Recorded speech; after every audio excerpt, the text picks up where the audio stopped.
આપણે ધોરણ 12 તત્વજ્ઞાનની અંદરમાં પ્રકરણ 1 અને પ્રકરણ 1 ની અંદરમાં આપણે બે ભાગમાં જોઈ ચૂક્યા છે। એમાં ક્રમ 1 ભાગની અંદરમાં આપણે સાદું વિધાન, સંયુક્ત વિધાન અને તાર્કિક સ્વરૂપની વાત ભણી ચૂકેલા છે। ક્રમ 2 ની અંદરમાં આપણે વિધાનપરક અચલ અને વિધાનપરક પરિવર્તી આ બે મુદ્દા વિશે આપણે ભણી ચૂકેલા છે।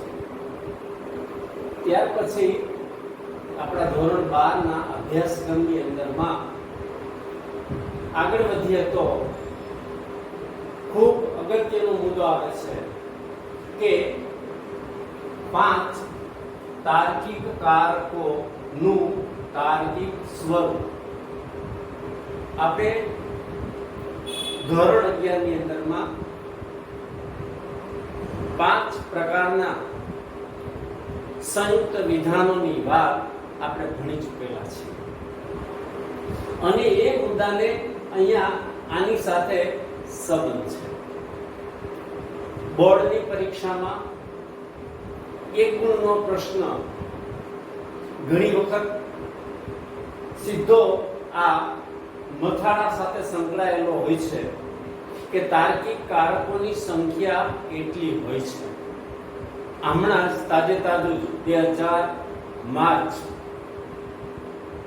2020 માર્ચની અંદરમાં બોર્ડની જે પરીક્ષા લેવાની એની અંદરમાં આ પ્રશ્ન પૂછાયેલો હતો કે તાર્કિક કારકોની સંખ્યા કેટલી છે, તો એનો જવાબ સીધો આવે છે કે 5 તાર્કિક કારકોની સંખ્યા છે અને જે આપણું મથાળું છે।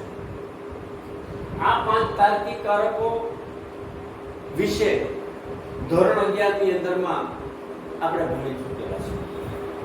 એનાથી આગળ વધવા માટે અત્યારે આપણે આમાં આગળ જઈએ તો આ મુદ્દો એવો છે કે જેની અંદરમાંથી બોર્ડની પરીક્ષામાંથી આ વર્ષે 8 ગુણનું ટોટલ પૂછાયેલું છે। એક આ વિકલ્પ સ્વરૂપનો પ્રશ્ન કે તાર્કિક કારકોની સંખ્યા કેટલી છે એ 1 ગુણમાં પૂછાયેલો હતો। બીજા નંબરની અંદરમાં અહીંયા જેને સત્યતા કોઠો મૂકેલો છે એવા 5 સત્યતા કોઠાઓ મૂળભૂત રીતે આપણે ભણવાના છીએ અને એ 5 કોઠામાંથી કોઈ પણ એક કોઠો એ પણ 2 ગુણની અંદરમાં અચૂકપણે બોર્ડની પરીક્ષામાં પૂછાય છે। આ વખતે સત્યકારકનો સત્યતા કોઠો પૂછાયેલો હતો। હવે આપણે 5 તાર્કિક કારકો વિશે ક્રમશઃ રીતે ભણવાના છીએ અને ઘણી વખત બોર્ડની પરીક્ષામાં આ 5 તાર્કિક કારકોમાંથી લઈને કોઈ પણ એક તાર્કિક કારક વિશેનો પ્રશ્ન આખે આખો 5 ગુણનો બોર્ડની પરીક્ષામાં પૂછાય છે। એટલે 5 ગુણનો એ પ્રશ્ન, 2 ગુણનો આવો કોઈ પણ એક કોઠો અને 1 ગુણની અંદરમાં આવો ટૂંકમાં વિકલ્પ સ્વરૂપનો પ્રશ્ન પણ આમાંથી હોય। એટલે આ મુદ્દો આપણા માટે એટલા માટે મહત્વનો છે કે બોર્ડની પરીક્ષામાં ટોટલ ગુણભારની દ્રષ્ટિએ વાત કરીએ તો આમાંથી 8 ગુણનું પૂછાય છે। એટલે આના ઉપર આપણે વિશેષ ધ્યાન આપશું। એટલું જ નહીં પણ આના ઉપર આધારિત પ્રકરણ 1 અને પ્રકરણ 2 એની અંદરમાં ઘણી બધી વિધાન માટેના રૂપના પ્રકારોની વાત, દલીલનું પ્રમાણભૂત અપ્રમાણભૂતતાની વાત તેમજ આપણે રૂપલક્ષી સાબિતીઓ ગણશું। એની અંદરમાં પણ આ કોઠાના નિયમના ડાયરેક્ટ ઇનડાયરેક્ટ ઉપયોગ કરવાનો થશે। હવે આપણે એક એક મુદ્દાના સંદર્ભની અંદરમાં આપણે વાત કરીએ તો પહેલો મુદ્દો લઈએ કે નિષેધનો સત્યતા કોઠો।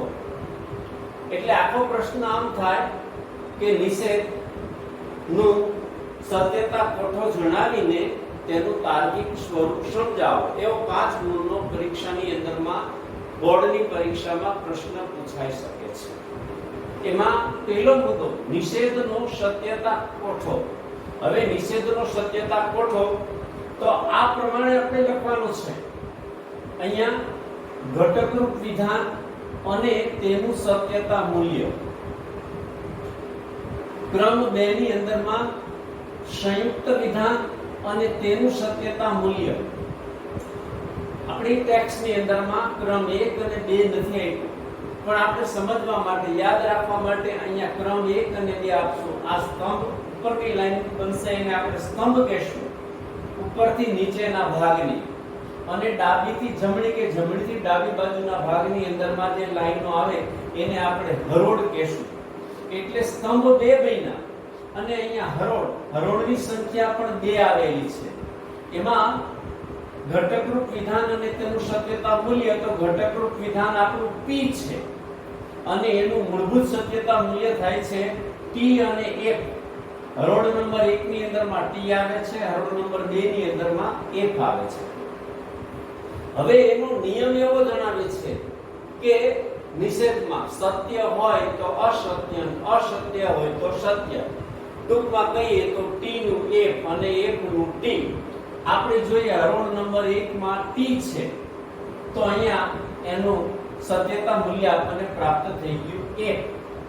અહીંયા હરોળ નંબર 2 ની અંદરમાં p નું મૂલ્ય અસત્ય છે, તો એનું નિષેધ p બની ગયું સત્ય. હવે આ જવાબ આપણે 1 અને નિષેધના નિયમને આધારે આપણે પ્રાપ્ત કરેલો છે. આ વાત આપણે ધોરણ 11 ની અંદરમાં ભણી ચૂકેલા છીએ, પણ તાજું અહીંયા થોડું કરતા જઈએ. એટલે આ સ્તંભ બન્યો 1 અને 2, હરોળની સંખ્યા બની 1 અને 2, અને એને આધારે આખે આખો નિષેધનો સત્યતા કોઠો બન્યો. હવે આવો કોઠો પૂછાય તો આ કોઠાના પરીક્ષાની અંદરમાં 2 ગુણ હોય છે. આપણે એવું ઈચ્છીએ કે આપણા ગુણ છે કપાય નહીં, એટલા માટે આપણે અહીંયા ક્રમ 1 અને 2 પણ લખશું. અહીંયા ક્રમ અને હરોળની સ્તંભની અંદરમાં 1 અને 2 લખશું, હરોળની અંદરમાં પણ 1 અને 2 લખશું, અને અહીંયા બીજા સ્તંભની અંદરમાં જે આપણને જવાબ પ્રાપ્ત થયો એની નીચે પણ 1 નિષેધ કૌંસમાં લખીને પૂર્ણ સત્યતા કોઠો આપણે જણાવશું. જેથી કરીને બોર્ડની પરીક્ષામાં આવો કોઠો લખવાનો થાય તો આપણો એક પણ ગુણ કપાય નહીં. ઘણી વખત ક્યારેક એવું બને છે કે આમાંની કેટલીક વિગત લખેલી ના હોય, તો આ 2 ગુણનો કોઠો હોય તો ઘણા મૂલ્યાંકનકારો છે 1 ગુણ આપી દે, તો આપણો 1 ગુણ લોસમાં ના જાય. એટલા માટે થઈને આપણે ધ્યાનમાં રાખશું કે આમાં આપેલી ટેક્સ્ટની વિગત છે એના કરતાં પણ વધારાની વિગત લખશું તો આપણને લોસ નહીં જાય, નુકસાની નહીં જાય, પણ આપણને ફાયદો થશે. હવે એ નિષેધની સાથે સંકળાયેલા બીજા જે 4 મુદ્દાઓ છે એની વાત આપણે સમજી લઈએ. એમાં નિષેધને આ 4 મુદ્દાનું મુખ્ય મથાળું બનશે નિષેધનું તાર્કિક સ્વરૂપ. હવે તાર્કિક સ્વરૂપની અંદરમાં એના 4 મુદ્દાના સંદર્ભમાં આપણે અહીંયા ભણવાના છીએ, અને એ મુદ્દાના સંદર્ભમાં આપણે વાત કરીએ તો એમાં ક્રમ 1 પહેલો મુદ્દો, નિષેધ એ એકમુખી કારક છે. નિષેધ એ એકમુખી કારક છે. એકમુખી, જો આમ એકમુખી એટલે જ આપણને સરળતાથી એમ લાગે કે એનું એક બાજુ મોઢું છે, 2 બાજુ મોઢું નથી. હવે એકમુખી છે પણ એનું ક્ષેત્ર કઈ બાજુ હોય બરોબર યાદ રાખવાનું છે. એનું ક્ષેત્ર એની જમણી બાજુ છે. જો ડાબી બાજુ નથી લખવાનું, ડાબી બાજુ લખશો તો ઘણીવાર ભૂલ થશે અને ખોટો તમારો જવાબ પડશે. એટલે નિષેધ એ એકમુખી કારક છે અને જમણી બાજુએ આવેલા એક વિધાનને આ નિષેધ કારક લાગુ પડે છે. જેમ કે નિષેધ P, તો એમાં P એ નિષેધની જમણી બાજુએ આવેલું છે, એટલા માટે નિષેધ એ એને લાગુ પડે છે. હવે એ જ રીતે ક્રમ બીજો મુદ્દો, નિષેધ એ સત્યતા ફલન લક્ષી કારક છે. નિષેધ એ સત્યતા ફલન લક્ષી કારક છે. એટલે કે આ સત્યતા ફલન લક્ષી એટલે કે એ ઘટક રૂપ વિધાનના સત્યતા મૂલ્યને આધારે આ નિષેધનું સત્યતા મૂલ્ય નક્કી થાય છે. દાખલા તરીકે આપણે આ બાબતના સ્પષ્ટીકરણ માટે આપણે એક ઉદાહરણ આપીએ કે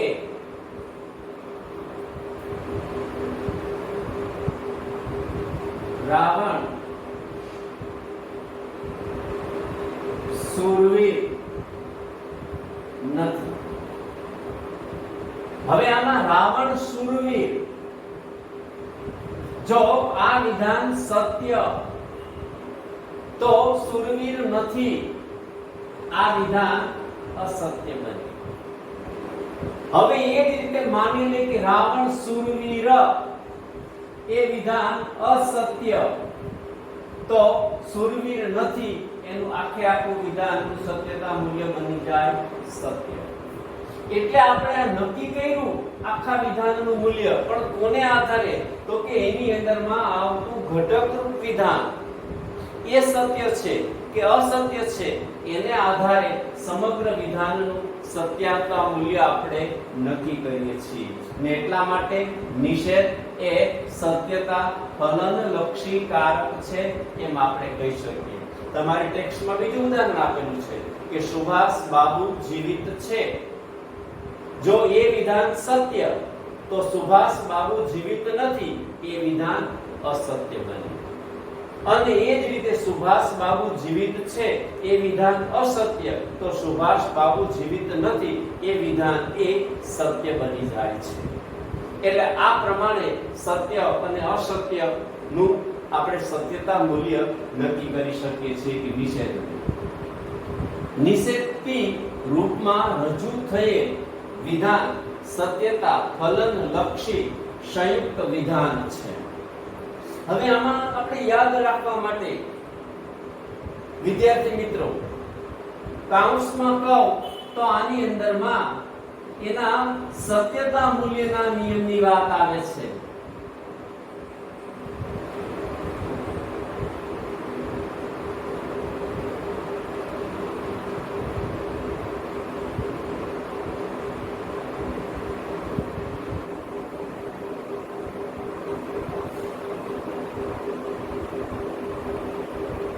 આપણે કાઉન્સમાં યાદ રાખવા માટે એમ કહીએ કે આમાં સત્યતા મૂલ્યના નિયમની વાત આવે છે.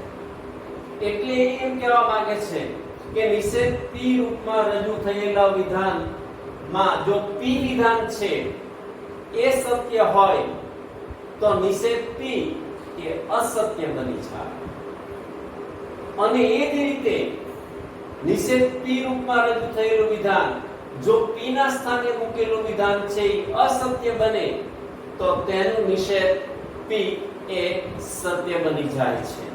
જેમ કે દાખલા તરીકે આપણે એમ કહીએ કે સમજવા માટે નિષેધ P આમાં P ભાઈનું મૂલ્ય છે માની લે સત્ય છે તો આ નિષેધ P એનું મૂલ્ય અસત્ય બને. પણ આ નિષેધ P નું આખાનું અસત્ય મૂલ્ય પ્રાપ્ત થયું પણ કોને આધારે?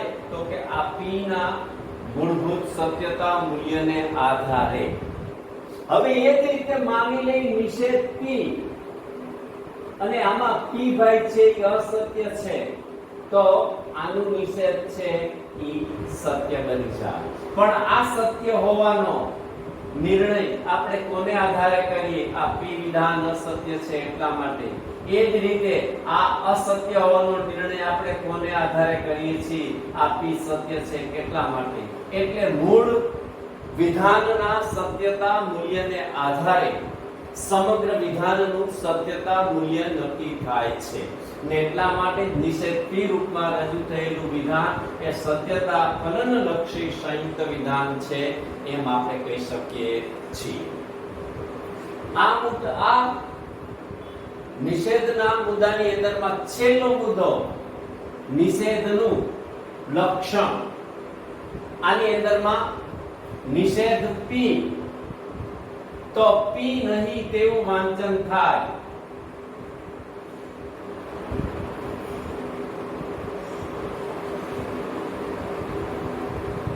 નિષેધ P તો P નહીં તેવું એનું વાંચન થાય.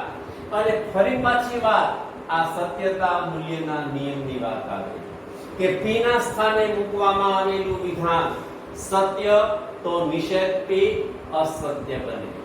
અને એ જ રીતે p ના સ્થાને મૂકેલું વિધાન અસત્ય તો નિષેધ p સત્ય બને છે.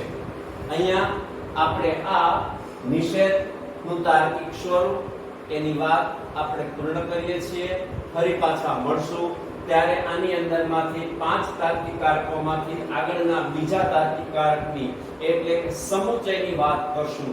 ત્યાં સુધીમાં આપણે આની અંદરમાં આવતી વિગતો છે એ બરોબર પાકી કરી લેશું અને આપણા લેસનના ચોપડાની અંદરમાં આ કોઠો છે એ ખૂબ વ્યવસ્થિત રીતે દોરીને લખી નાખવાનો છે. આભાર, ધન્યવાદ.